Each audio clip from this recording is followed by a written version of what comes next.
In a sterile hospital room in Palo Alto, a brilliant biomedical engineer was about to witness her life's work being stolen in real time. Sarah Mitchell wasn't your typical Silicon Valley employee.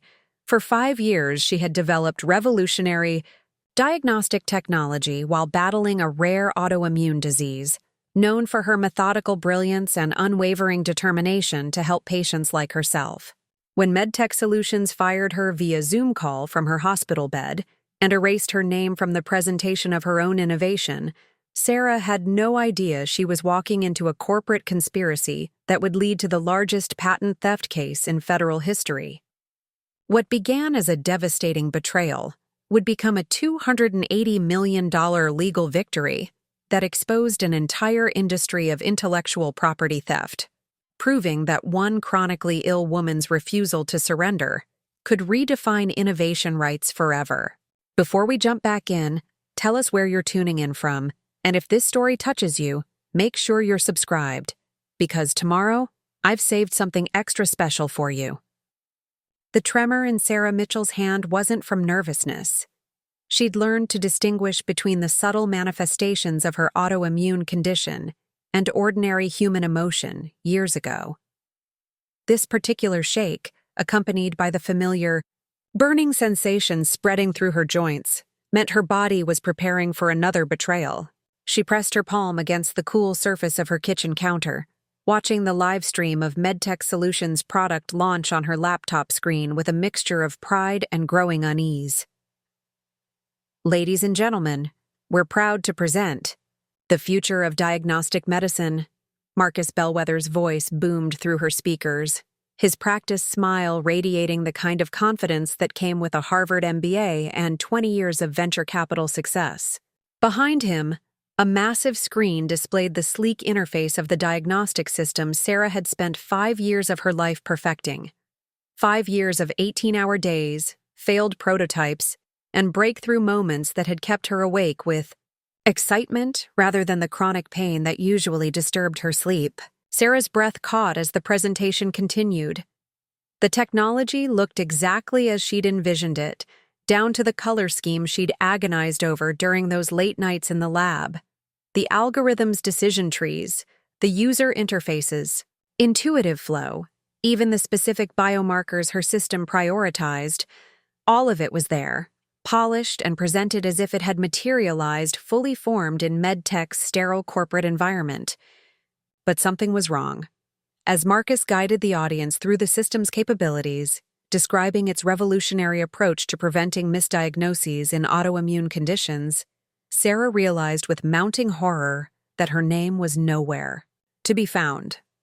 Not in the credits scrolling past, not in the technical specifications, not even buried in the fine print of patent attributions.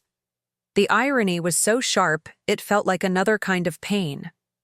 Here was her life's work, born from her own harrowing experience with medical uncertainty, refined through countless iterations as she battled her own unpredictable symptoms, being celebrated while she stood in her kitchen, fighting off another flare-up that would have been caught earlier if her technology had existed when she first got sick.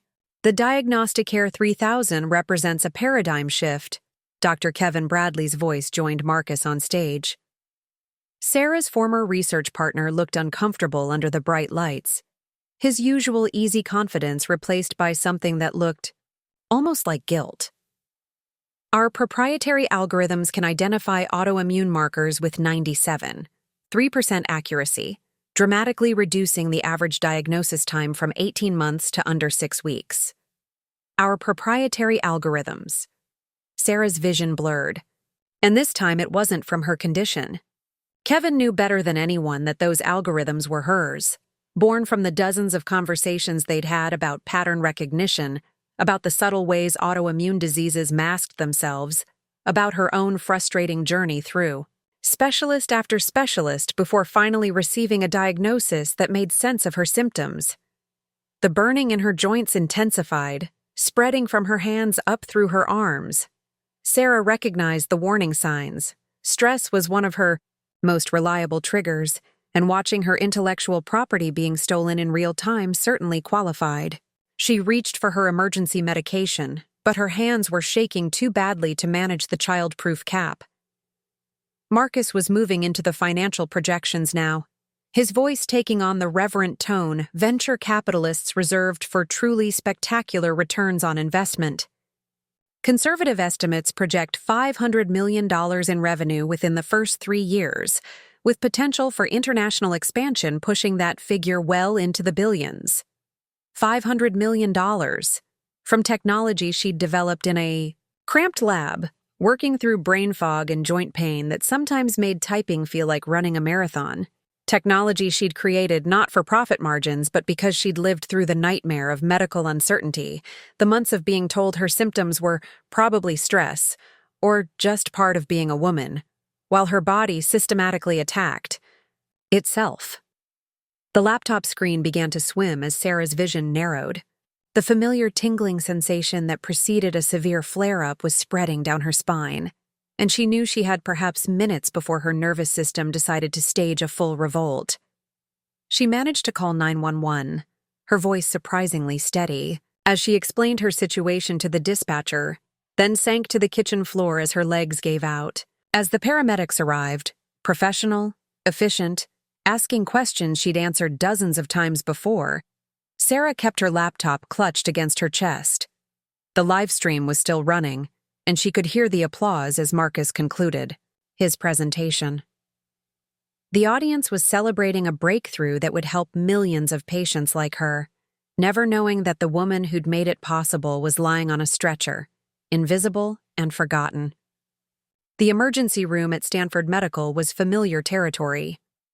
Sarah had spent enough time here during her worst flares to recognize the efficient choreography of crisis medicine, the way nurses moved with practiced urgency while maintaining the kind of calm that kept patients from panicking. Nancy Williams, a nurse Sarah had come to trust during previous visits, appeared at her bedside with a reassuring smile. "Back again, Dr. Mitchell?" Nancy's voice carried the gentle teasing of someone who understood that chronic illness meant never quite knowing when your body would demand attention. "What's the situation this time?" "Stress-induced flare," Sarah managed, accepting the IV line Nancy expertly inserted. "Watching my life's work get stolen tends to trigger my symptoms." Nancy raised an eyebrow but didn't pry. She'd seen enough patients to recognize that sometimes the emotional trauma was worse than the physical symptoms. Instead, she adjusted Sarah's monitors and helped her get comfortable, propping up her laptop so Sarah could continue watching the presentation if she chose. The live stream was winding down now, moving into a Q&A session where Marcus fielded questions about market penetration and regulatory approval, with the smooth confidence of someone who'd never doubted his right to claim credit for work he hadn't done. Sarah felt something crystallizing in her chest, not the familiar tightness of an autoimmune flare, but something colder and more focused. She'd been naive to trust that her contributions would be acknowledged, naive to believe that MedTech would honor the collaborative spirit she'd thought defined their relationship. As she lay there, connected to monitors that tracked her body's rebellion against itself, Sarah began to see her situation with the same analytical clarity she'd once applied to diagnostic algorithms. This wasn't just betrayal. It was theft. Systematic, calculated, and apparently complete.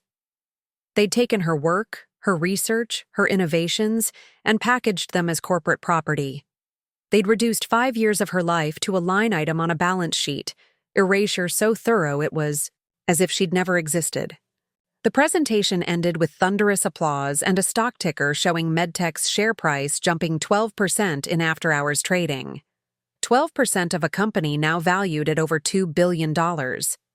Sarah did the math automatically. That was $240 million in market capitalization gained in a single evening, built entirely on technology she'd developed. As Nancy checked her vitals one more time, Sarah made a decision that felt as inevitable as her next breath. She might be lying in a hospital bed, her body betraying her once again, but her mind was sharp and her memory was perfect. And unlike her naive younger self, she'd learned to document everything. MedTech thought they'd acquired her technology for the price of her salary and a few lab resources. They were about to discover just how expensive stealing from Sarah Mitchell could be. The monitors around her bed beeped steadily, tracking the rhythm of a body under siege. But behind her eyes, Sarah was already planning a war. The monitors around her bed had settled into a steady rhythm by the time Sarah's laptop chimed with an incoming Zoom call. She'd been dozing fitfully, the stress medication finally taking the edge off her flare-up, when the familiar notification sound jolted her back to alertness. The caller ID made her stomach drop. Marcus Bellwether, CEO. Sarah glanced at the bedside clock. 8:47 a.m., less than 12 hours after the triumphant product launch. Nancy Williams was adjusting her IV drip, preparing for the morning shift change, when Sarah accepted the call with trembling fingers. Marcus's face filled the screen, his expression carrying none of the celebratory warmth from the previous night's presentation. Behind him, Sarah could make out the sterile conference room where she'd attended countless strategy meetings, back when she'd believed she was part of MedTech's future rather than a liability to be disposed of. "Sarah," Marcus began, his voice carrying the practiced neutrality of someone delivering bad news to shareholders. "I trust you're feeling better this morning." "Getting there," Sarah replied, acutely aware of the hospital gown, the IV line snaking from her arm, the monitors documenting her body's ongoing struggle. She felt Nancy pause in her movements, the nurse's experienced instincts picking up on the tension in the room. Good. Marcus shuffled papers off camera, the sound deliberately audible. "I'm calling because we need to discuss your employment status with MedTech Solutions. I have Linda from HR here with me." A second window opened, revealing Linda Chen, MedTech's HR director. Sarah had always found Linda pleasant enough during their few interactions, but the woman's face now wore the carefully composed expression of someone about to deliver a corporate execution. "Sarah, we've completed our review of your recent performance," Linda began, reading from what was obviously a prepared script. "Given your ongoing health challenges and the reliability issues they've created, we've made the difficult decision to terminate your employment, effective immediately." The words hit Sarah like a physical blow. She'd expected corporate betrayal. But not this. Not termination via video call while she lay in a hospital bed, connected to machines that monitored her vital signs. Nancy had stopped all pretense of working, her eyes wide with disbelief as she witnessed the scene unfolding. "Reliability issues?" Sarah's voice came out stronger than she felt. "I've never missed a deadline. My diagnostic accuracy rates are the highest in the department. The technology launched last night represents years of collaborative effort from our entire R&D team," Marcus interrupted, his tone sharp enough to cut. "While you certainly contributed to early development phases, your recent absences and medical limitations have made it clear that you're no longer able to meet the demands of our fast-paced environment." Sarah felt Nancy's hand gently touch her shoulder, a small gesture of solidarity that meant more than the nurse could know. The irony was staggering. Here she was, suffering from the exact type of autoimmune flare that her technology was designed to predict and prevent, being told she was unreliable by the people who'd built their fortunes on her innovation. "This decision wasn't made lightly," Linda continued, her voice carrying the hollow empathy of someone trained to minimize legal liability. "We understand this is a difficult time for you health-wise, but we have to prioritize the company's operational needs. Your final paycheck will include 2 weeks severance, and of course, all company property needs to be returned." "Company property?" Sarah repeated, her analytical mind latching onto the phrase. "You mean my research notes? My algorithm designs? The 5 years of development work I did on what you're now calling the Diagnostic Air 3000? Marcus's jaw tightened almost imperceptibly. "All intellectual property developed during your employment belongs to MedTech Solutions, as clearly stated, in your employment contract. Any attempt to claim otherwise would be—" He paused, choosing his words carefully. "Inadvisable." Nancy was no longer trying to hide her shock. She'd moved closer to Sarah's bed, positioning herself almost protectively, between her patient and the laptop screen. Sarah noticed the nurse's subtle hand movements. She was activating the room's recording system, standard procedure for documenting significant medical conversations. Everything Marcus and Linda were saying was being captured by the hospital's digital archives.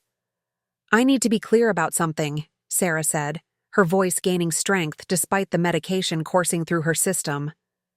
The diagnostic algorithms, the biomarker analysis protocols, the user interface design, those weren't collaborative efforts. Those were my innovations, developed from my research, based on my personal experience with autoimmune conditions. "Sarah, I understand you're upset," Marcus replied, his tone taking on the condescending quality of someone explaining basic facts to a child.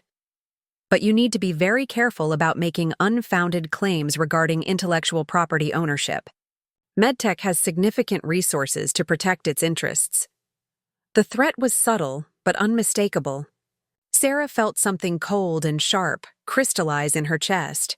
Not the familiar pain of her autoimmune condition, but something harder and more focused.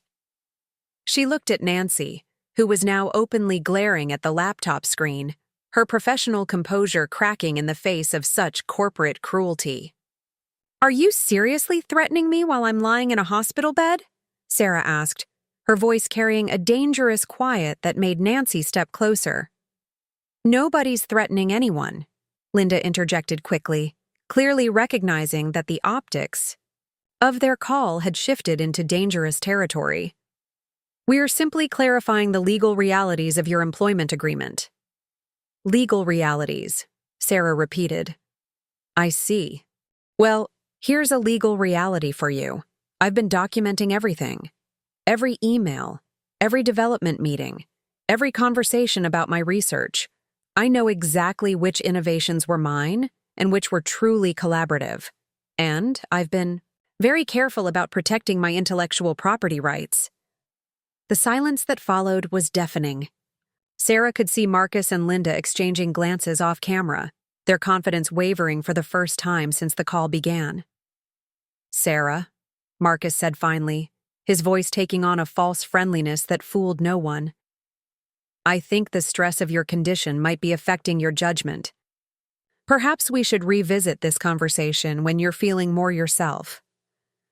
"I'm feeling perfectly myself," Sarah replied, clear-headed enough to recognize theft when I see it, and certainly clear-headed enough to take appropriate action.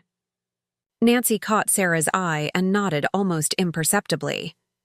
The recording was complete, every word of corporate heartlessness captured in digital clarity. Marcus ended the call abruptly, his image disappearing without ceremony. Linda followed seconds later, leaving Sarah alone with the gentle hum of medical equipment and Nancy's outraged silence.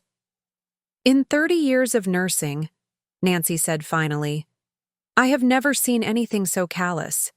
They fired you from a hospital bed." Sarah closed her laptop with hands that were no longer shaking.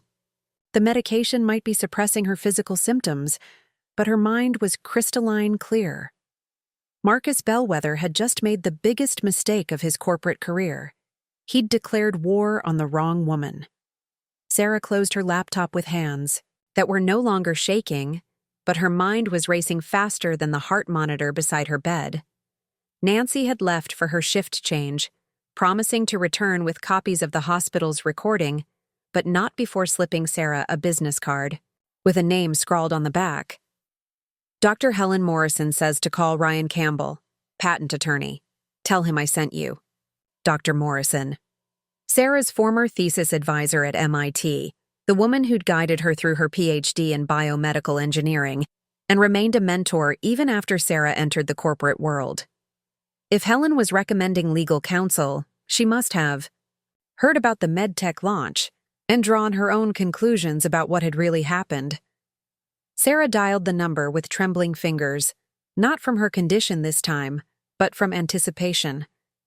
The call went to voicemail, a crisp, professional recording that identified Ryan Campbell as a partner at Campbell & Associates. specializing in intellectual property litigation with a focus on biotechnology patents. Mr. Campbell, this is Sarah. Mitchell. Dr. Helen Morrison recommended I contact you regarding a patent dispute with MedTech Solutions. I'm currently hospitalized, but this is urgent. They just terminated my employment, and I believe they've stolen my intellectual property. Please call me back. The return call came within 20 minutes. Ms. Mitchell, this is Ryan Campbell. Helen Morrison filled me in on your background. Impressive work on autoimmune diagnostics. I understand you're dealing with some corporate malfeasance. His voice carried the measured tone of someone accustomed to high-stakes litigation, but there was an underlying warmth that put Sarah immediately at ease. She launched into her story, beginning with the product launch and ending with the morning's brutal termination call. Let me stop you there, Ryan interrupted, after she'd described watching her technology being presented without attribution. You said you've been documenting everything. What exactly do you mean by that? Sarah felt a smile tug at her lips despite everything. I mean everything, Mr. Campbell. 5 years of documentation, every email exchange about my research, recorded conversations where I explained my innovations to colleagues, development logs showing my individual contributions versus collaborative work, even my personal research notes from before I joined MedTech. There was a long pause on the other end of the line. Ms. Mitchell, I've handled a lot of patent cases, and I have to tell you, most inventors don't think to protect themselves this thoroughly. What made you so cautious? Dr. Morrison, Sarah admitted. She went through her own patent theft situation 20 years ago when she left industry for academia. She taught me to document everything from day one. She said brilliant women in STEM often get their work stolen by less talented men with better networking skills. Smart woman. Can you access these documents remotely, or are they on company servers? Both. I was careful to maintain parallel documentation on my personal systems. Everything they have, I have. But I also have things they don't, like my original research proposals and my preliminary algorithm designs from graduate school. Sarah could hear typing in the background as Ryan made notes. This is actually extraordinary preparation for a patent case. Most of my clients come to me after the theft, scrambling to prove ownership. You've been building a legal case without knowing it. So you think I have grounds for a lawsuit? Ms. Mitchell, if what you're telling me is accurate, and your documentation is as comprehensive as you suggest, you don't just have grounds for a lawsuit. You have the makings of a landmark intellectual property case.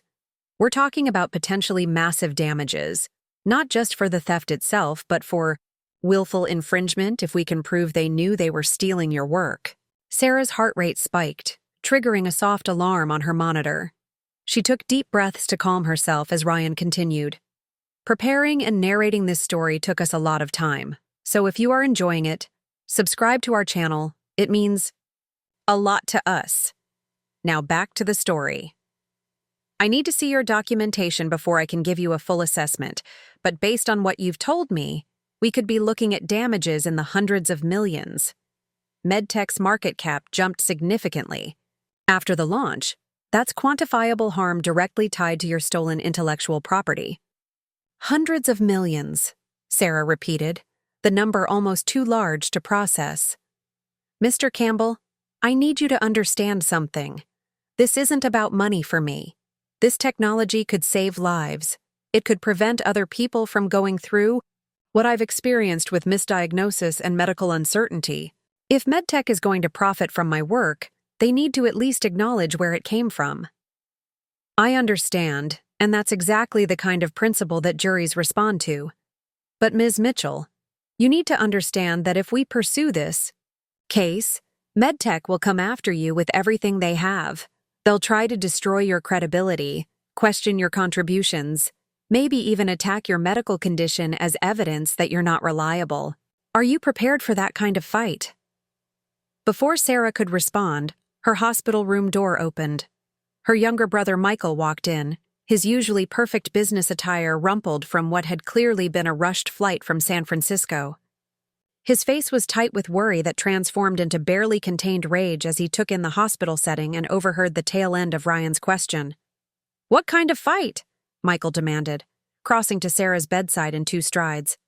"Sarah, what the hell is going on? I got your message about being in the hospital, but then I saw the MedTech launch coverage and—" He stopped, his MBA-trained mind quickly connecting the dots. "They stole your work, didn't they? And then they fired you while you're lying in a hospital bed?" Sarah muted the call briefly. "Michael, meet Ryan Campbell, patent attorney." "Ryan, my brother Michael. He works in venture capital, so he understands the business implications of what we're discussing." Michael's expression shifted from fraternal protectiveness to professional calculation. "Mr. Campbell, I've been following MedTech's financials for months. Their entire valuation increase is based on this diagnostic technology launch. If they stole it from my sister, we're not just talking about patent infringement. We're talking about securities fraud." Sarah unmuted the call. "Mr. Campbell, you asked if I'm prepared for a fight. The answer is yes. They've already tried to destroy me professionally and attacked my medical condition. What more can they do?"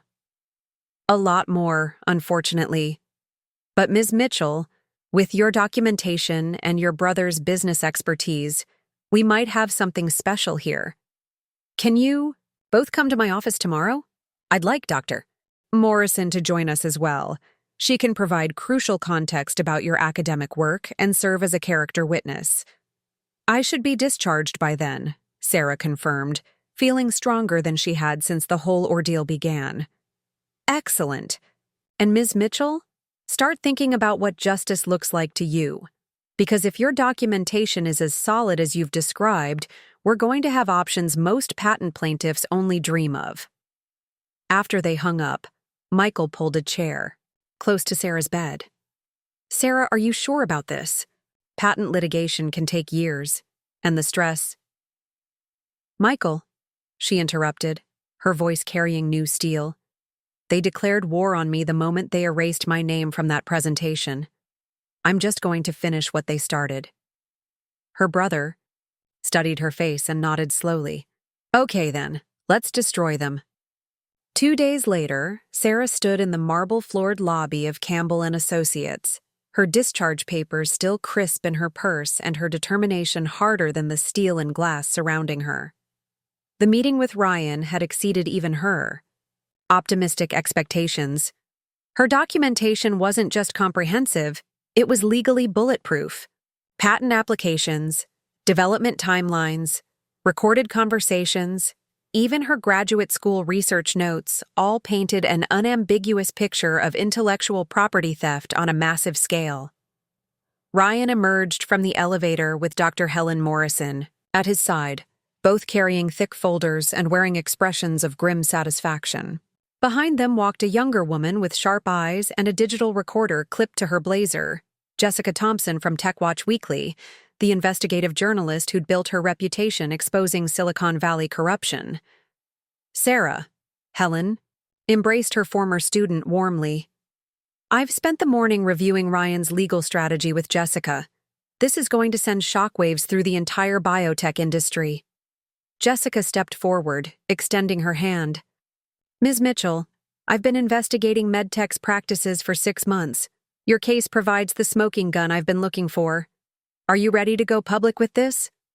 Sarah glanced at Michael, who nodded encouragingly. "What exactly does going public mean?"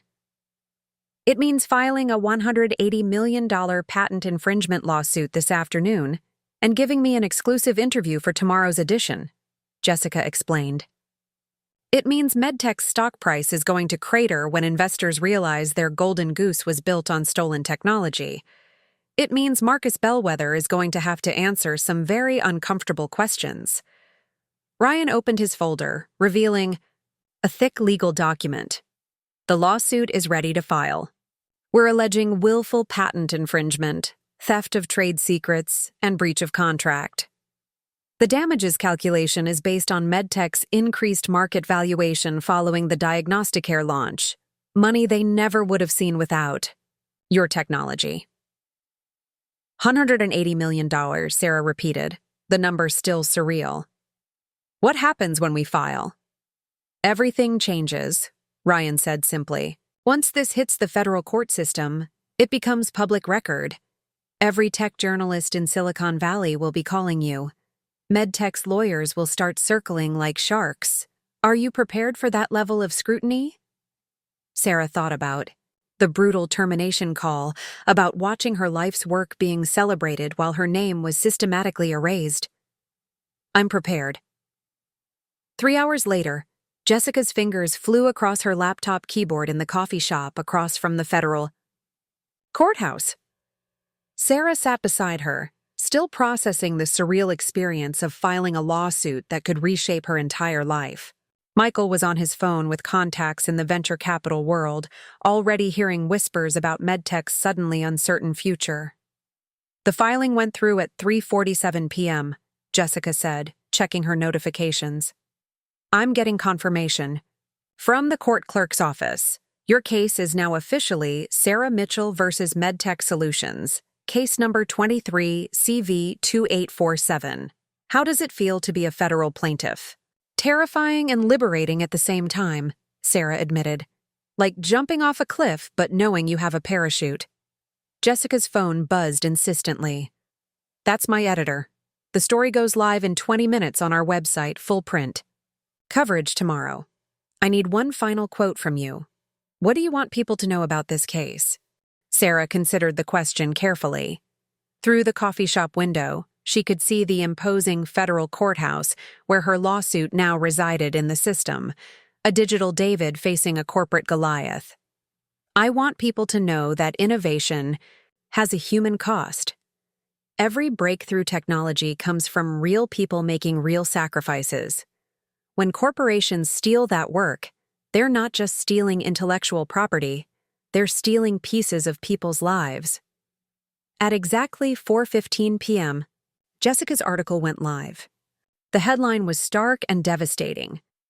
Biotech bombshell, MIT scientist files, $180 million lawsuit against MedTech, alleges systematic patent theft.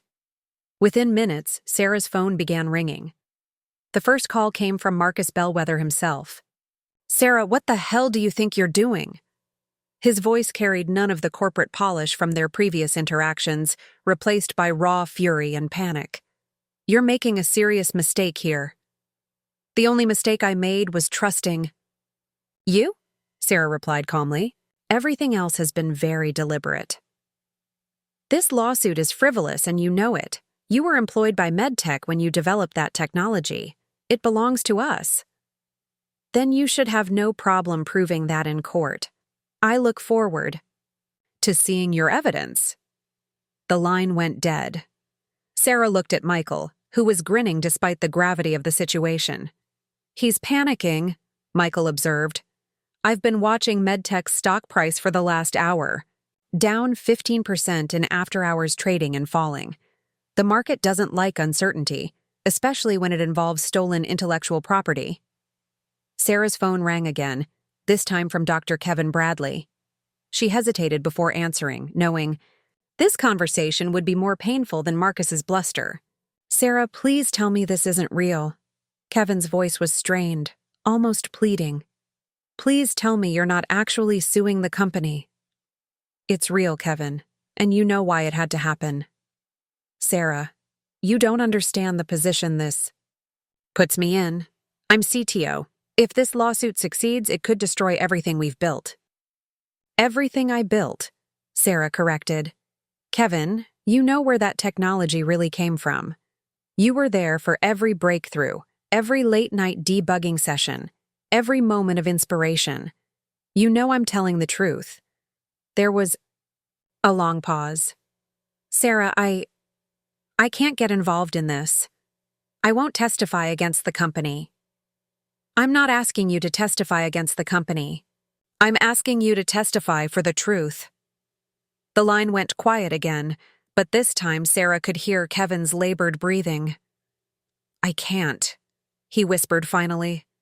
I'm sorry, but I can't. After he hung up, Sarah felt a familiar ache that had nothing to do with her autoimmune condition. Kevin's betrayal hurt more than Marcus's corporate brutality because she'd expected better from him. They'd been partners, friends, colleagues united by their shared passion for innovation. "You okay?" Michael asked, noting her expression. "Kevin won't testify. He's choosing corporate loyalty over friendship." "Then we win without him," Ryan said, appearing at their table with fresh copies of the evening news coverage. "Sarah, look at this. Your story is everywhere. CNN, Forbes, TechCrunch, every major outlet is picking it up. The narrative is already shifting in your favor." Jessica looked up from her laptop, where notifications were flooding in. "My article has been shared over 10,000 times in the last hour. The comments section is overwhelmingly supportive. People are calling you a hero for standing up to corporate theft." Sarah stared at the headlines scrolling across Jessica's screen. "David versus Goliath in Silicon Valley. The real cost of innovation theft. Biotech whistleblower fights back." Her personal battle was becoming something larger, a symbol of individual courage against corporate corruption. Her phone buzzed with a text from Nancy Williams. "Saw the news. Proud of you for fighting back. You're going to win this." For the first time since the ordeal began, Sarah felt something approaching hope. The war was just beginning, but she was no longer fighting alone. That hope lasted exactly 18 hours. Sarah woke to her phone exploding with notifications. The first headline she saw made her stomach drop. MedTech fires back. Claims disgruntled employee Sarah Mitchell suffered mental health crisis before filing frivolous lawsuit. The article, planted in 3 major tech publications simultaneously, painted a devastating picture of an unstable woman whose chronic illness had affected her judgment and reliability. "Jesus Christ," Michael muttered, scrolling through his own phone at Sarah's kitchen table. "They're not holding back. Listen to this quote from their PR firm. Ms. Mitchell's unfortunate medical condition has resulted in numerous absences and erratic behavior. Her claims regarding intellectual property ownership appear to be the product of stress-induced delusions rather than factual reality."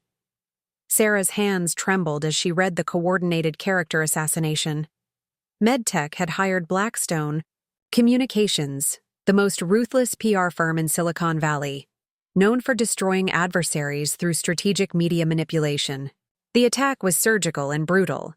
They questioned her mental competency, suggested her autoimmune condition made her unreliable, and portrayed her as an opportunistic fraud seeking financial gain from frivolous litigation. "They're using my medical condition against me," Sarah whispered, the full implications sinking in. "They're making my illness the story instead of their theft." Ryan called within minutes. "Sarah, I need you to stay calm. This is exactly what we expected them to do. Discrediting the plaintiff is corporate defense 101. They're calling me mentally unstable, Ryan. They're suggesting my autoimmune disease makes me delusional. How is that legal?" "It's character assassination masquerading as legal strategy." "But Sarah, this actually helps our case in the long run. Attacking a chronically ill woman for standing up to corporate theft? They just gave us a massive public relations gift."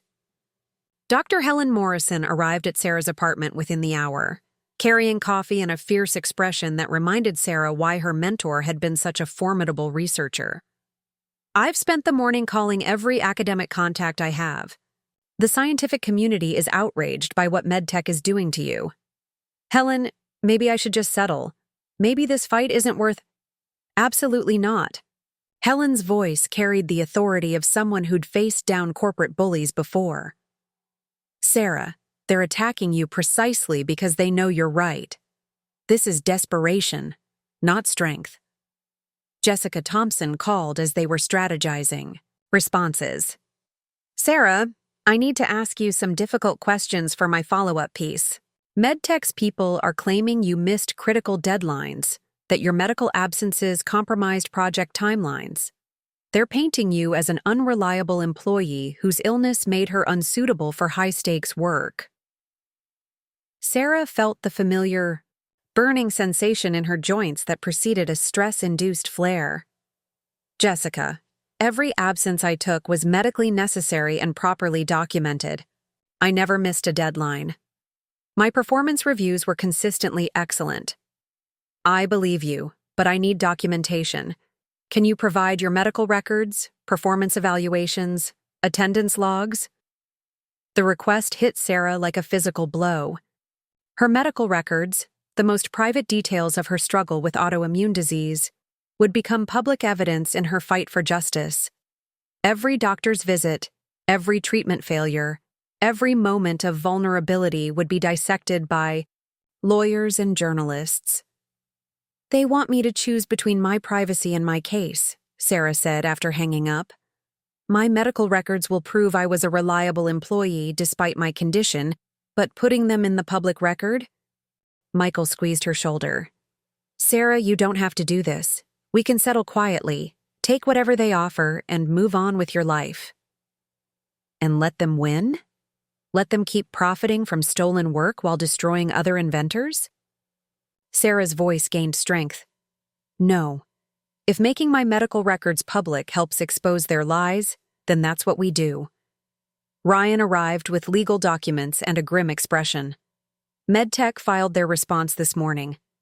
They're not just denying your claims. They're countersuing for defamation and demanding sanctions against you for filing a frivolous lawsuit. They want you to pay their legal fees. How much are their legal fees? Given that they've hired Morrison and Forster's white-collar defense team, probably $2 million and counting. Sarah felt the walls closing in. MedTech wasn't just defending against her lawsuit. They were trying to financially destroy her for having the audacity to challenge them. Even if she eventually won, the legal costs could bankrupt her. There's more, Ryan continued reluctantly. They've hired a private investigation firm. They're digging into every aspect of your life: financial records, medical history, personal relationships. They want ammunition to destroy your credibility. What kind of ammunition? Anything they can spin negatively, medical treatments. That might suggest mental instability. Financial struggles that could indicate mercenary motives. Personal relationships that might compromise your credibility. Sarah's phone rang again, this time from a number she didn't recognize. Against her better judgment, she answered, Ms. Mitchell, this is Brad Hoffman from Pacific Strategies. I'm calling to give you an opportunity to respond to some concerning information we've uncovered about your background. Sarah's blood ran cold. Pacific Strategies was the private investigation firm MedTech had hired. What kind of information? Well, for instance, we've discovered that you were hospitalized for psychiatric evaluation in 2019. We've also found evidence of significant financial stress, including late mortgage payments and medical debt. These facts paint a very different picture from the brilliant, stable scientist you've portrayed yourself as. The psychiatric evaluation had been a routine requirement after a severe autoimmune flare that affected her neurological function. Standard medical procedure, not mental illness. But Sarah knew how easily medical facts could be twisted into character assassination. I have no comment, Sarah said, hanging up with shaking hands. Helen was studying Sarah's face with concern. What did they find? Enough to destroy me, Sarah admitted. My 2019 hospitalization for neurological symptoms, my medical debt, probably every difficult moment of the last 5 years. They're going to make me look like an unstable fraud. Michael was pacing now, his business mind calculating odds. Sarah? They're playing for keeps. This isn't just about winning the lawsuit anymore. They want to make you a cautionary tale, destroy you so thoroughly that no other inventor will dare challenge them. Then we fight back harder, Dr. Morrison said firmly. Sarah, I've been through this. They tried to destroy me 20 years ago using similar tactics. The key is controlling the narrative. Jessica called back within minutes. Sarah, I just got off the phone with Brad Hoffman. He's shopping a story about your history of mental health issues and financial desperation. I need you to give me your side before this hits the headlines. Sarah looked around the room at the people who believed in her. Ryan with his methodical legal mind, Helen with her academic credibility, Michael with his business acumen, Jessica with her investigative skills. MedTech had corporate lawyers and private investigators, but Sarah had something more powerful: the truth. Jessica, let's tell the real story. All of it. My medical struggles, my financial challenges, my determination to create technology that could help other patients. Let's show them what they're really attacking. Are you sure? Once your personal story becomes public, there's no taking it back. Sarah thought about the patients who would benefit from her diagnostic technology, about the inventors who might face similar corporate theft, about the choice between personal privacy and public justice. I'm sure it's time to stop playing defense. Sarah's declaration hung in the air like a battle cry, but before anyone could respond, her phone buzzed with an encrypted message from an unknown number. We need to talk. Garage level B2, Westfield. Mall tonight 9 p.m. Come alone. Kevin Bradley. Sarah stared at the message, her heart racing. After his refusal to testify, she'd written him off as another corporate casualty, choosing security over conscience. But something had changed. What is it? Ryan asked, noting her expression. Sarah showed him the message. Kevin wants to meet. Secretly. Michael frowned. It could be a trap. MedTech might be using him to gather information for their counterattack. Or, Helen said thoughtfully, he's finally realized what side of history he wants to be on. That evening, Sarah navigated the eerily quiet parking garage, her footsteps echoing off concrete walls. Kevin's Tesla was parked in the far corner, his silhouette barely visible in the driver's seat. She approached cautiously, noting how he kept checking his mirrors as if expecting pursuit. Get in, Kevin said through the cracked window. We can't be seen together. Sarah slid into the passenger seat, studying her former colleague's face. Kevin looked haggard, his usual corporate polish replaced by exhaustion and something that looked like guilt. Dark circles shadowed his eyes, and his hands trembled slightly on the steering wheel. I saw the attacks on you, Kevin said without preamble. The mental health stuff, the financial desperation angle. It's disgusting, Sarah. Absolutely disgusting. Not disgusting enough to make you testify for the truth, apparently. Kevin winced. You don't understand the position I'm in. I have a family, a mortgage, stock options that won't vest for another 2 years.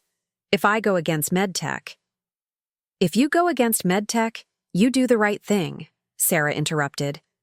Kevin, you know where that technology came from.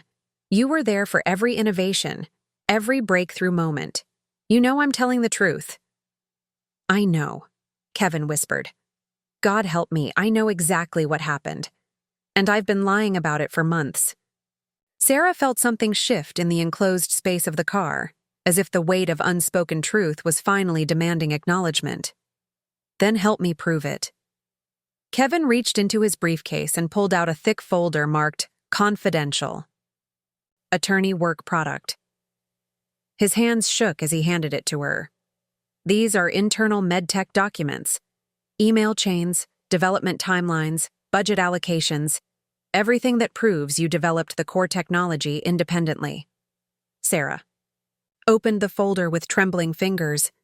The first document was an email chain from 2 years ago, with Marcus Bellwether explicitly discussing how to transition Sarah's research contributions into company IP without attribution. Another showed Kevin himself recommending against giving Sarah co-inventor status on patents because it would complicate future licensing arrangements. Jesus, Kevin, you were part of it from the beginning. I was following orders, Kevin said, but his voice lacked conviction. Marcus said it was standard corporate practice, that employee innovations automatically belonged to the company. I convinced myself it was legal, even if it wasn't ethical. Sarah continued reading, her anger building with each document. There were budget reports showing how MedTech had systematically underfunded Sarah's work to justify removing her name from patents. Meeting minutes where executives discussed managing the Sarah Mitchell problem by marginalizing her contributions. "This one's the worst," Kevin said, pointing to a document near the bottom. "From last month, when Marcus realized you might file a lawsuit." The email was from Marcus to the entire executive team. "Sarah Mitchell represents an existential threat to our IP portfolio and upcoming IPO. We need to eliminate her as a credible witness before she can damage our market position. Recommend immediate termination with cause, followed by aggressive reputation management." "Reputation management," Sarah repeated, the euphemism bitter in her mouth. "Is that what they call character assassination now?" "There's more," Kevin said, his voice barely above a whisper. "The private investigators, the attacks on your medical condition. Marcus ordered all of it. He has a dedicated team whose only job is destroying your credibility." Sarah felt sick. The coordinated attacks hadn't been defensive measures. They'd been planned weeks in advance, a preemptive strike against someone they knew was right. "Why are you showing me this now?" Kevin was quiet for a long moment, staring at his hands. "Because yesterday my daughter asked me what I do at work. She's 7 years old, Sarah. 7. And I realized I couldn't honestly explain my job without admitting I help steal other people's work." "Kevin, if you testify with these documents, they'll destroy you.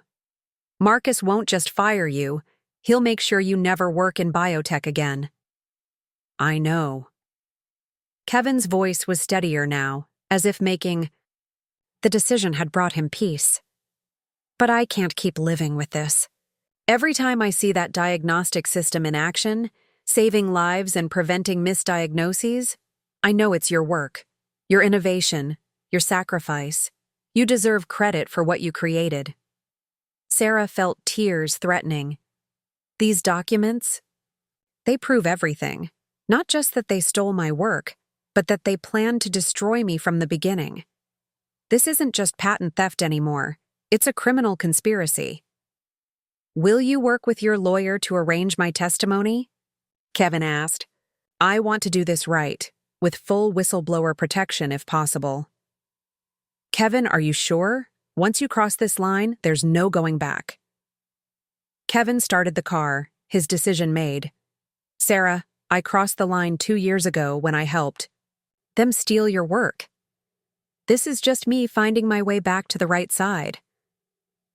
As Sarah walked to her own car, clutching the folder that would change everything, she felt a mixture of vindication and sadness.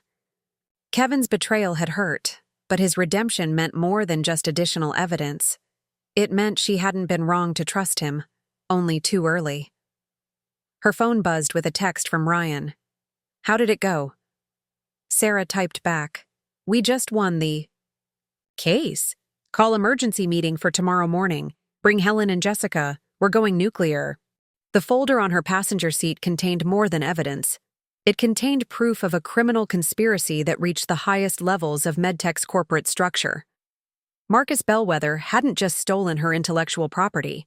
He'd orchestrated a systematic campaign to destroy her life and career. But criminals, Sarah reflected as she drove through the empty night, made one crucial mistake. They kept records.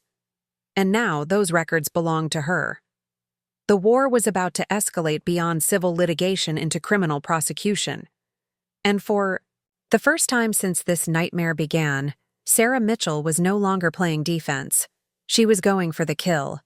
The emergency meeting at Ryan's office the next morning felt like a war council.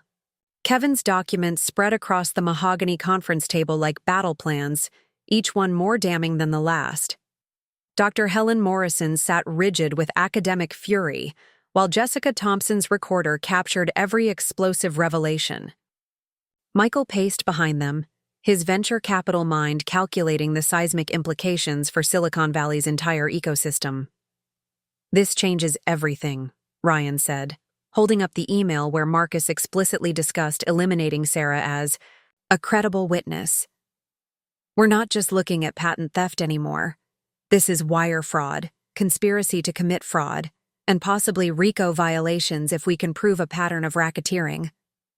Kevin, who'd arrived wearing dark sunglasses and a baseball cap like a spy from a bad movie, looked pale but determined. There's something else I need to tell you.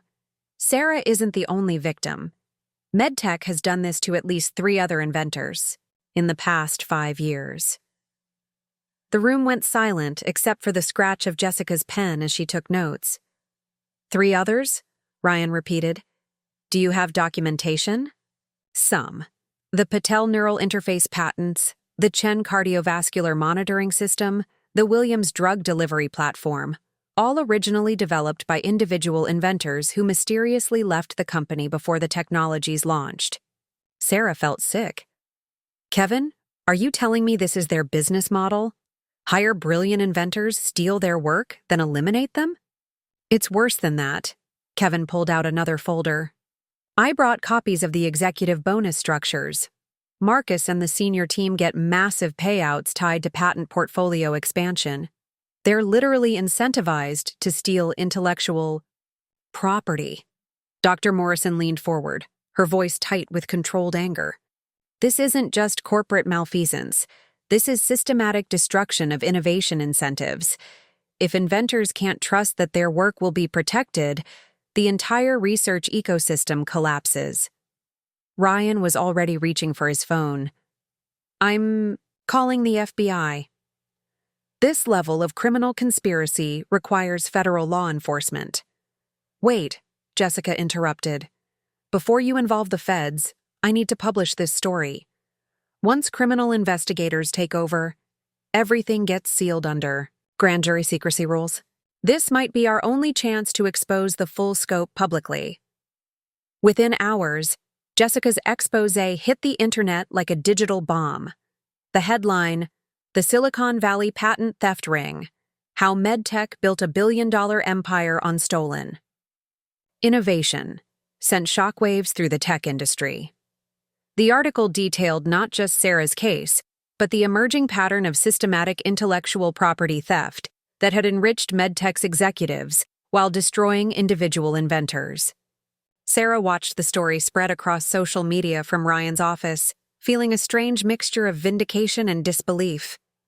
Her personal nightmare was becoming a national scandal, with Donner patent theft trending on Twitter and calls for congressional hearings echoing from Capitol Hill. Her phone rang constantly. Reporters, former colleagues, inventors who claimed they'd been similarly victimized. Each call added another piece to the growing mosaic of corporate crime. Sarah, this is Agent Linda Chen from the FBI's white-collar crime unit, came one particularly important call. We need to speak with you immediately about potential federal crimes related to your case against MedTech Solutions. The FBI field office in San Francisco was nothing like the sterile corporate environment Sarah was used to. Agent Chen, a sharp-eyed woman in her 40s, led Sarah and Ryan into a conference room filled with whiteboards, case files, and the controlled energy of a major investigation launching. Ms. Mitchell, your case has triggered what we call a pattern investigation, Agent Chen explained. When Jessica Thompson's article hit this morning, our tip line received over 200 calls from inventors claiming similar experiences with various tech companies. MedTech appears to be just the tip of the iceberg. Ryan leaned forward. Are you saying this is bigger than just one company? Much bigger. We're looking at potential RICO charges, organized criminal enterprise spanning multiple corporations, with MedTech as a central node. Your documentation provides the foundation for what could be the largest intellectual property crime investigation in federal history. Sarah felt overwhelmed by the scope of what she'd unknowingly uncovered. Agent Chen, I just wanted credit for my work. I never intended to expose some vast criminal conspiracy. Ms. Mitchell, the best whistleblowers rarely do, but your courage in coming forward has potentially saved thousands of inventors from similar theft. Agent Chen opened a thick file. "We need your full cooperation, testimony, document production, potentially wearing a wire if we can arrange a meeting with Marcus Bellwether." "A wire?" Sarah's voice cracked. "You want me to secretly record conversations with the man who's been trying to destroy my life?" "Only if you're comfortable with it. But Ms. Mitchell, Marcus doesn't know about Kevin's cooperation yet. If we can arrange a settlement negotiation, you might be able to get him to admit to the criminal conspiracy on tape." Michael, who'd been silent during most of the meeting, finally spoke. "Sarah, this is getting dangerous. These people have already tried to destroy you professionally and personally. If they realize you're working with federal investigators..." "They'll do what?" Sarah asked. "Fire me again? Attack my medical condition? I'm already fighting for my life, Michael. At least now I have the FBI on my side." Agent Chen's phone buzzed. She glanced at it and smiled grimly. "Speaking of which, we just executed search warrants on MedTech's corporate headquarters. 30 agents are currently seizing computers, documents, and electronic records. Marcus Bellwether is about to have a very bad day." Sarah imagined Marcus's shock as FBI agents swarmed through the gleaming offices where her stolen technology was celebrated daily. After months of feeling powerless, watching her life's work appropriated and her character assassinated, she finally had allies with real power. "There's something else," Agent Chen continued. "The Securities and Exchange Commission is launching a parallel investigation into MedTech's IPO filings. If they went public using stolen technology without disclosure, that's securities fraud on top of everything else." Kevin, who'd been nervously checking his phone throughout the meeting, looked up with alarm. "I just got a text from my assistant. MedTech's stock trading has been halted. Marcus called an emergency board meeting." "Good," Agent Chen said with satisfaction. "Let them panic. Panic makes criminals sloppy, and sloppy criminals make our jobs easier." As they left the FBI office, Sarah felt the strangest sensation. For the first time in months, she felt safe. Not physically safe, perhaps, but legally protected. The full weight of federal law enforcement was now arrayed against the people who'd tried to destroy her.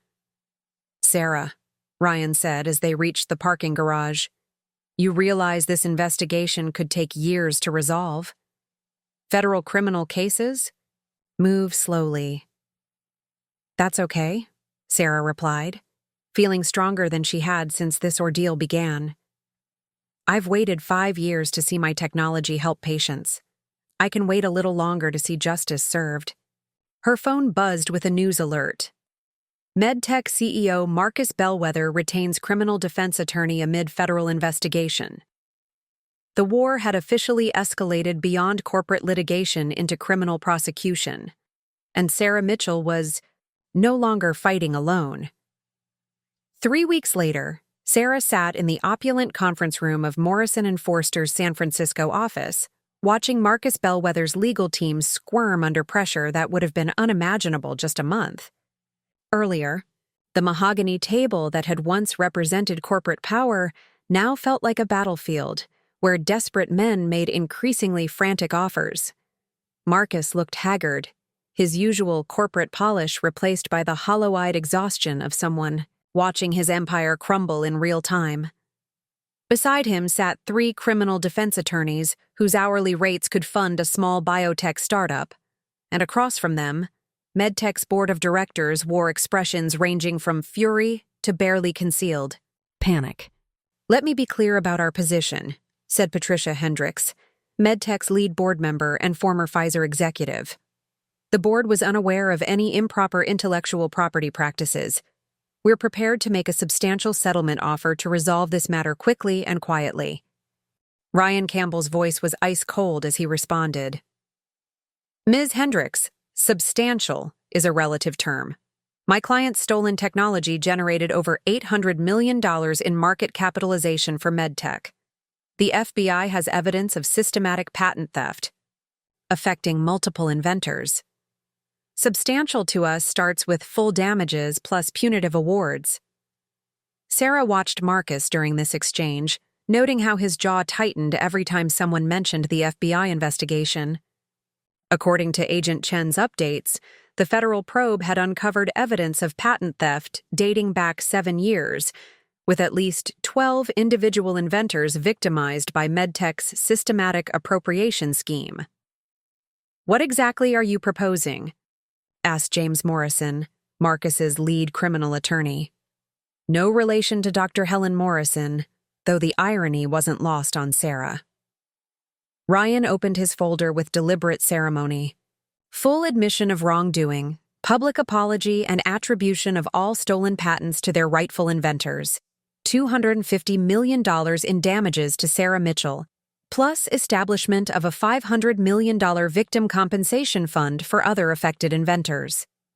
The room went silent, except for the scratching of pens as lawyers calculated the financial devastation those terms would represent. MedTech's total market capitalization was barely $2 billion. Sarah's demands would essentially bankrupt the A company. Marcus found his voice first. "That's completely unreasonable. You're asking us to destroy the company over what amounts to standard employment disputes." "Employment disputes?" Dr. Helen Morrison's voice cut through the room like a scalpel. She'd insisted on attending the negotiations as Sarah's academic advocate, and her presence clearly unnerved the corporate lawyers. "Mr. Bellwether, I've reviewed the FBI's evidence. You systematically targeted brilliant inventors, appropriated their work, then eliminated them when they became inconvenient. That's not employment law. That's organized crime."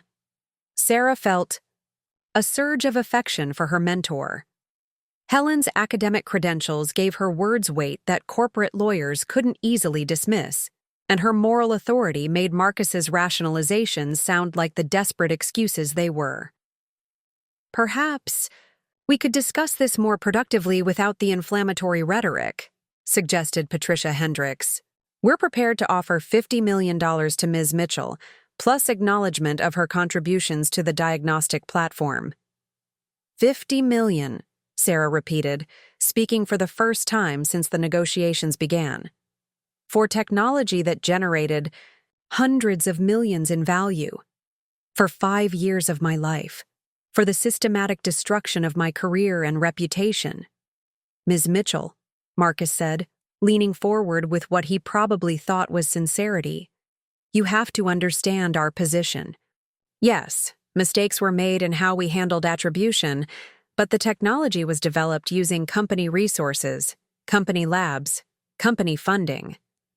Company funding that you deliberately limited to justify stealing my patents," Sarah interrupted, her voice gaining strength. "I've seen the budget emails, Marcus. I know you systematically underfunded my research specifically to claim ownership." Marcus's attorney touched his arm in warning, but the CEO's desperation was overriding his legal counsel. "Sarah, be realistic. Even if you win at trial, litigation could take years. You'll spend millions in legal fees fighting a battle that might destroy your health. Take the settlement and move on with your life." "Move on?" Sarah stood, feeling the power shift in the room. "Marcus, you fired me from a hospital bed. You tried to convince the world I was mentally unstable because I have an autoimmune condition. You turned my medical struggles into weapons against me. And now you want me to move on for a fraction of what my work is worth?" Ryan placed a restraining hand on Sarah's arm, but she wasn't finished. Months of anger and humiliation were pouring out in a controlled torrent that left the corporate lawyers scrambling to respond. "You know what the real tragedy is?" Sarah continued. "My diagnostic technology could have helped thousands of patients by now. Instead, you've spent months fighting to maintain your theft rather than focusing on saving lives. How many people suffered misdiagnoses while you were busy destroying my reputation?" Michael, who'd been silent throughout most of the negotiations, finally spoke. "From a financial perspective, your current offer is insulting. Sarah's technology is the foundation of your entire diagnostic platform. Without it, MedTech is just another medical device company with no competitive advantage." Patricia Hendricks conferred quietly with her fellow board members before responding. $100 million, plus public acknowledgement of Ms. Mitchell's contributions. That's our final offer. Unacceptable, Ryan said immediately. Our terms remain unchanged. $250 million, full admission of wrongdoing, and the victim compensation fund. That would bankrupt the company, Marcus protested. Thousands of employees would lose their jobs. Then you should have thought about that before you built your company on stolen intellectual property, Helen replied with academic precision. Actions have consequences, Mr. Bellwether. Criminal actions have criminal consequences. Sarah watched Marcus's face cycle through emotions: anger, desperation, calculation, and finally something that looked like recognition. The man who'd once fired her via Zoom call was beginning to understand that his victims now held all the power. We need to caucus, Marcus's attorney announced. Give us 24 hours to discuss these terms with our clients. As the MedTech team filed out, Sarah felt Ryan's hand on her shoulder. How are you feeling about this? Honestly, part of me wants to reject any settlement and watch them burn at trial, but... Sarah paused, thinking about the broader implications. But I keep thinking about other inventors who might be going through what I went through. If we can create a compensation fund, if we can expose this pattern publicly, maybe we prevent it from happening to others. Michael nodded approvingly. The compensation fund is brilliant strategy. It makes this about justice for everyone, not just personal revenge.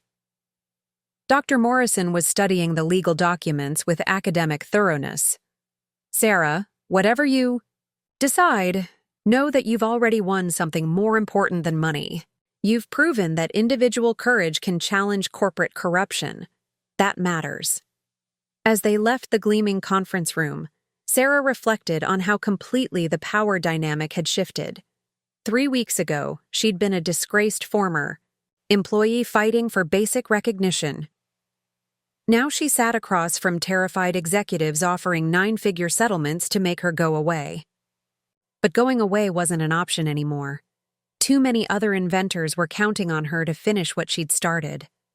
The war had evolved beyond personal vindication into something larger, a battle for the soul of innovation itself. Marcus Bellwether had 24 hours to decide whether he wanted to settle on her terms or face the full fury of federal prosecution. Sarah Mitchell was no longer accepting anything less than complete surrender. The 24 hours expired with radio silence. From MedTech's legal team, no counteroffers, no desperate phone calls, no last-minute capitulation. Just the deafening quiet of a cornered corporation choosing to fight rather than admit defeat. Sarah learned of their decision through a terse email from Marcus's attorney. MedTech Solutions rejects plaintiff's settlement demands and looks forward to vindicating itself at trial. Arrogant to the end, Ryan muttered, reading the message over Sarah's shoulder in the courthouse cafeteria. Marcus actually thinks he can win this. 6 months later, the federal courthouse in San Francisco buzzed with an energy Sarah had never experienced. Media vans lined the street outside, their satellite dishes reaching toward a gray October sky like mechanical flowers seeking light. The trial of Sarah Mitchell vs. MedTech Solutions had become a national sensation, with legal experts calling it the most significant intellectual property case in decades. Sarah adjusted her navy blue suit, chosen specifically to project competence and credibility, and walked through the courthouse doors flanked by Ryan and Dr. Helen Morrison. Camera flashes exploded around them, but Sarah kept her eyes forward, focused on the justice she'd been fighting for since that devastating night in the hospital. The courtroom was packed beyond capacity. In the gallery, Sarah spotted Nancy Williams, who'd taken vacation days to attend the trial, and Michael, whose venture capital firm had given him leave to support his sister. Jessica Thompson sat in the press section, her laptop ready to live blog every moment of what promised to be a legal reckoning. Judge Margaret Chen, no relation to Agent Linda Chen, though both shared the same steely determination, called the court to order. At 62, Judge Chen had built her reputation on complex intellectual property cases and had little patience for corporate gamesmanship. "Ladies and gentlemen of the jury," Ryan began his opening statement, his voice carrying the quiet confidence of someone holding an unbeatable hand. "This case is about theft. Not the kind of theft that makes headlines. No masks, no weapons, no dramatic escapes. This is the theft of ideas, of innovation, of a brilliant woman's life work by a corporation that valued profit over principle." Sarah watched the 12 jurors, a carefully selected mix of engineers, teachers, small business owners, and retirees, as Ryan outlined her story. Their faces showed growing outrage as he described the systematic appropriation of her patents, the cruel termination from her hospital bed, and the vicious character assassination that followed. "The evidence will show," Ryan continued, "that MedTech Solutions didn't just steal Dr. Sarah Mitchell's work. They built an entire criminal enterprise around intellectual property theft, victimizing dozens of inventors while enriching themselves to the tune of hundreds of millions of dollars." MedTech's lead attorney, David Morrison, from the white shoe firm of Morrison and Forster, rose for his opening with the polished confidence of someone accustomed to winning. "Ladies and gentlemen, this case is about a disgruntled former employee who cannot accept that innovation in the modern world is collaborative. Dr. Mitchell was part of a team, worked with company resources, and contributed to a larger project. Her claims of individual ownership are not supported by law or facts." Sarah felt her jaw clench as Morrison painted her as an opportunistic fraud seeking to capitalize on team efforts. But she reminded herself that the jury would hear the evidence, and the evidence was overwhelming. The first week of testimony established the foundation of Sarah's case. Dr. Helen Morrison took the stand with academic authority, walking the jury through Sarah's graduate school research and early patent applications. Her testimony was devastating in its precision, showing how Sarah's innovations predated her employment at MedTech by years. Dr. Mitchell's diagnostic algorithms were revolutionary, Helen testified, her voice carrying the weight of 30 years in biomedical research. "I watched her develop these concepts from basic research through practical application. The work was entirely her own, inspired by her personal experience with autoimmune disease." Kevin Bradley's testimony proved to be the trial's most dramatic moment.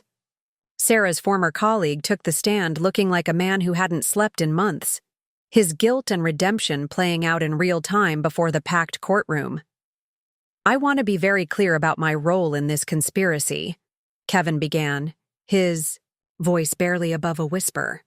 "I helped Marcus Bellwether steal Sarah Mitchell's work. I participated in meetings where we discussed how to remove her name from patents. I remained silent when she was fired. I am testifying today not to save myself, but because the truth deserves to be heard." Ryan guided Kevin through the documentary. Evidence, the damning emails, the budget manipulations, the systematic plan to eliminate Sarah as a credible witness. Each revelation drew audible gasps from the gallery and increasingly dark expressions from the jury. "Mr. Bradley," Ryan asked, "in your professional opinion, who was the primary inventor of the diagnostic technology now known as diagnosticare?" "Sarah Mitchell," Kevin replied without hesitation. "The core algorithms, the user interface, the biomarker analysis protocols, all of it came from her research. The rest of us were implementers, not innovators." MedTech's cross-examination of Kevin was brutal but ineffective. Morrison tried to portray him as a bitter employee seeking revenge, but Kevin's obvious remorse and detailed knowledge of the conspiracy made his testimony unshakable. The second week brought Sarah's own testimony, the moment she'd been preparing for since filing the lawsuit. As she walked to the witness stand, she felt the weight of every misdiagnosed patient who could have been helped by her technology, every inventor who'd been victimized by corporate theft, every person who'd ever been told their chronic illness made them unreliable. "Dr. Mitchell," Ryan began gently, "please tell the jury about your motivation for developing this diagnostic technology." Sarah's voice was steady as she began her story. I developed this technology because I lived through the nightmare it was designed to prevent. For 2 years, I went from specialist to specialist, being told my symptoms were psychological, that I was stressed, that I was imagining things. Meanwhile, my autoimmune system was attacking my body, causing permanent damage that could have been prevented with early diagnosis. She walked the jury through her research journey, from graduate school through her time at MedTech, explaining how each innovation emerged from her personal understanding of diagnostic challenges. The courtroom was silent except for the scratch of the court reporter's pen and the soft sound of Sarah's voice as she reclaimed her story. The irony, Sarah continued, is that while I was developing technology to prevent other patients from experiencing what I'd gone through, MedTech was planning to profit from that technology while denying me credit for creating it. They turned my medical condition, the very thing that inspired the innovation, into a weapon against me. Morrison's cross-examination was aggressive but ultimately counterproductive. His attempts to portray Sarah as an unreliable employee with an unstable medical condition backfired spectacularly, making him look like a corporate bully attacking a chronically ill woman for having the audacity to defend her work. Dr. Mitchell, Morrison asked with barely concealed contempt, isn't it true that your medical condition affected your ability to work consistently? No, Sarah replied firmly.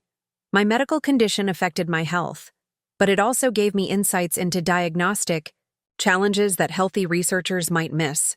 My autoimmune disease didn't make me less capable. It made me more motivated to solve problems that could help other patients. The third week brought expert testimony about damages. Sarah's patent attorney expert valued her stolen intellectual property at over $400 million, based on MedTech's increased market capitalization and licensing potential. An economics professor from Stanford calculated that Sarah's diagnostic technology could generate billions in revenue over its patent lifetime. But the most powerful testimony came from patients who'd been helped by Sarah's technology after its eventual deployment. A young mother with lupus testified that early diagnosis had prevented permanent organ damage. An elderly man with rheumatoid arthritis credited the system with catching his condition before it destroyed his joints. This technology saved my life, the young mother testified through tears. Dr. Mitchell's innovation gave me back my future. Marcus Bellwether's testimony was a disaster. The CEO's arrogance and defensive posture alienated the jury from his first answer. Under Ryan's methodical cross-examination, Marcus revealed himself as a man who saw inventors as expendable resources rather than human beings deserving of respect. Mr. Bellwether, Ryan asked, do you believe Dr. Mitchell deserved credit for her innovations? All innovations at MedTech are collaborative efforts, Marcus replied with practiced corporate speak. Individual attribution would be inappropriate and legally problematic. So you fired her from a hospital bed to protect legal propriety. Marcus's face flushed red. Dr. Mitchell's termination was based on performance issues related to her medical condition. Her unreliability made her unsuitable for our fast-paced environment. The courtroom erupted in angry murmurs. Judge Chen gavelled for order, but the damage was done. Marcus had just admitted on record that Sarah was fired because of her medical condition, a clear violation of disability discrimination laws. Closing arguments took place on a Friday afternoon, with both sides making their final appeals to a jury that had sat through 3 weeks of devastating evidence against MedTech. Ladies and gentlemen, Ryan concluded, this case is about more than money. It's about whether we live in a country where brilliant individuals can innovate without fear of having their work stolen by powerful corporations. Sarah Mitchell represents every inventor who's ever been told their ideas belong to someone else. Your verdict will determine whether innovation belongs to those who create it or those who have the power to steal it. Morrison's closing was defensive and hollow, asking the jury to ignore the overwhelming evidence of theft and focus on technical contract provisions. His arguments fell flat in a courtroom where Sarah's courage and Marcus's cruelty had been on full display for 3 weeks. Judge Chen's instructions to the jury were clear. They must determine whether MedTech had willfully infringed Sarah's patents, whether damages were appropriate, and what message their verdict would send about corporate accountability. As the jury filed out for deliberations, Sarah felt a strange calm settling over her. She'd told her truth, presented her evidence, and fought for justice with everything she had. Whatever the verdict, she'd proven that individual courage could challenge corporate corruption. The war that had begun in a hospital bed was now in the hands of 12 strangers who would decide not just her fate, but the future of innovation itself. The Patent War, Part 10, Justice and New Beginnings. The war that had begun in a hospital bed was now in the hands of 12 strangers who would decide not just her fate, but the future of innovation itself. The jury deliberated for exactly 8 hours and 43 minutes. Sarah knew the precise timing because she'd watched every second tick by on the courthouse clock, her autoimmune symptoms flaring from stress despite the meditation techniques Dr. Morrison had taught her. Ryan paced the hall like a caged predator, while Michael fielded calls from reporters hungry for any hint about the verdict. When the bailiff finally announced that the jury had reached a decision, Sarah felt her heart stop. 8 months of legal warfare, personal attacks, and corporate cruelty had led to this moment. Everything, her vindication, her financial future, the message sent to other corporate thieves, would be decided in the next few minutes. Judge Chen's courtroom was packed beyond fire code capacity. Sarah noticed Marcus Bellwether at the defense table, his usual arrogance replaced by something approaching terror. His hands shook slightly as he pretended to review legal documents, and for the first time since this ordeal began, Sarah almost felt sorry for him. Almost. "Has the jury reached a verdict?" Judge Chen asked. The jury foreman, a soft-spoken engineer named David Park, rose with a dignity that reminded Sarah why she'd trusted the justice system despite everything. "Yes, Your Honor, we have. On the claim of willful patent infringement, how do you find?" "We find in favor of the plaintiff, Dr. Sarah Mitchell." The courtroom erupted. Sarah felt Ryan's hand squeeze her shoulder as reporters scrambled to relay the news, but the foreman wasn't finished. "On the matter of damages, we award Dr. Mitchell the full amount requested. $180 million in compensatory damages, plus $100 million in punitive damages. $280 million. Sarah's mind struggled to process the number.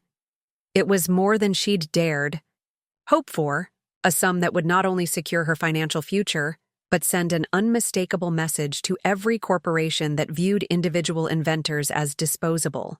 Additionally, the foreman continued, his voice carrying over the chaos, we recommend that MedTech Solutions be required to establish a $500 million fund to compensate other inventors who have been similarly victimized. Judge Chen gavelled for order, but Sarah barely heard the noise. She was watching Marcus Bellwether's face as the magnitude of his defeat sank in. The man who'd fired her from a hospital bed was facing personal and corporate annihilation. Furthermore, Judge Chen announced after reviewing the verdict form, this court finds evidence of systematic corporate malfeasance requiring criminal referral to federal prosecutors. Mr. Bellwether, you are advised to retain criminal counsel immediately. As the courtroom slowly emptied, Sarah found herself surrounded by well-wishers, reporters, and people whose names she'd never learned, but whose support had sustained her through the darkest moments.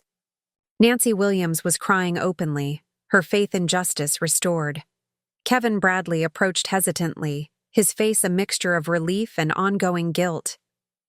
"Sarah," Kevin said quietly, "I know I can never undo what I did, but—" "Kevin," Sarah interrupted, "you chose truth over comfort when it mattered most.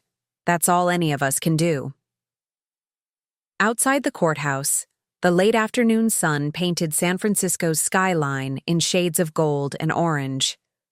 Sarah stood at the top of the courthouse steps, looking out at the city where her ordeal had begun and ended, and felt something she hadn't experienced in months: peace. Jessica Thompson approached with her usual tenacity, but her expression was different now, respectful rather than purely professional. Dr. Mitchell, how does it feel to have won the largest patent infringement award in federal history? Sarah considered the question carefully. It feels like justice, not just for me, but for every inventor who's ever been told their ideas belong to someone else. Innovation has a human cost, and today we affirmed that those costs matter. What's next for you? Sarah smiled, thinking about the plans she'd been developing during the long months of litigation. I'm establishing the Sarah Mitchell Foundation for Innovation Protection. We'll provide legal support for inventors facing corporate theft, fund independent research, and advocate for stronger intellectual property protections. Ryan joined them, his professional satisfaction evident despite his usual reserved demeanor. Sarah's also agreed to serve as an expert witness in the federal criminal case against Marcus Bellwether. This victory is just the beginning. 3 months later, Sarah stood in a state-of-the-art medical facility in Oakland, watching her diagnostic technology in action for the first time since leaving MedTech. The irony wasn't lost on her. The system that had been stolen from her was now helping patients under her own foundation's auspices, properly credited and free from corporate manipulation. Dr. Mitchell, said Dr. Patricia Valdez, the facility's chief of rheumatology, your system just diagnosed early-stage lupus in a 19-year-old college student. Without this technology, she might have gone years without proper treatment. Sarah watched the young woman leave the clinic with her parents, armed with a diagnosis that would allow her to manage her condition before it caused irreversible damage. This was why she'd endured the corporate attacks, the character assassination, the months of legal warfare, to ensure that her innovation reached the patients who needed it. Her phone buzzed with a news alert. Former MedTech CEO Marcus Bellwether pleads guilty to federal conspiracy charges, faces 15 years in prison. The man who'd tried to destroy her was now facing the consequences of his actions, while the technology he'd stolen was saving lives under her direct supervision. Ryan found her in the clinic's break room, reviewing grant applications for the Foundation's first round of Innovation Protection Awards. Their relationship had evolved beyond attorney-client into something deeper, built on shared respect for justice and mutual admiration for each other's integrity. Any regrets? Ryan asked, settling beside her with his own coffee. Sarah looked around the clinic, at the patients being helped by her technology, at the young researchers her foundation was supporting, at the future she'd built from the ashes of corporate betrayal. None. Every moment of pain, every attack. On my character, every sleepless night was worth it to get here. Her phone rang with a call from Dr. Helen Morrison, now serving as the Foundation's academic advisor. Sarah, I just got off the phone with Congress.